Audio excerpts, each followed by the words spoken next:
ઘણી વખત એમ બનતું હોય કે ભાઈ આપણે કહેતા હોઈએ છીએ કે ભાઈ સખત મહેનત કરો, સતત પરિશ્રમ કરો, સફળતા તમારી સાથે છે. તો આ જ રીતે ખિલાડી છે, નેશનલ બાસ્કેટબોલ લેવલના ખિલાડી હાર્દિક રાઠી 15-16 વર્ષીય ખિલાડી છે, હરિયાણા રોહતકના છે. તો ભાઈ સવાર દરમિયાન રોજના રૂટીન પ્રમાણે પોતાની પ્રેક્ટિસ કરી રહ્યા હતા બાસ્કેટબોલ કોર્ટમાં. તો જે બાસ્કેટબોલ કોર્ટમાં પ્રેક્ટિસ કરી રહ્યા હતા તેનો જ રાઈટ કે જે બાસ્કેટબોલ કોર્ટનો જે થાંભલો છે તો એમના પર પડવાથી એમનું નિધન થયું. તમે વિડીયોમાં દેખી શકો છો.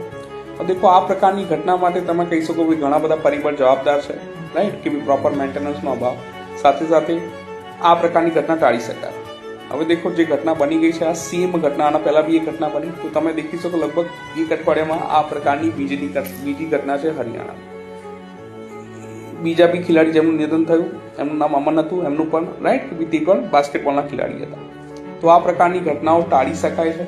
ગુજરાતમાં જો મેદાન છે, બાસ્કેટબોલના મેદાન છે, રાઈટ, કોર્ટ છે, તો જરૂર એનું ધ્યાન રાખવામાં રાઈટ ને આ પ્રકારની ઘટનાઓ તમે રોકી શકો છો.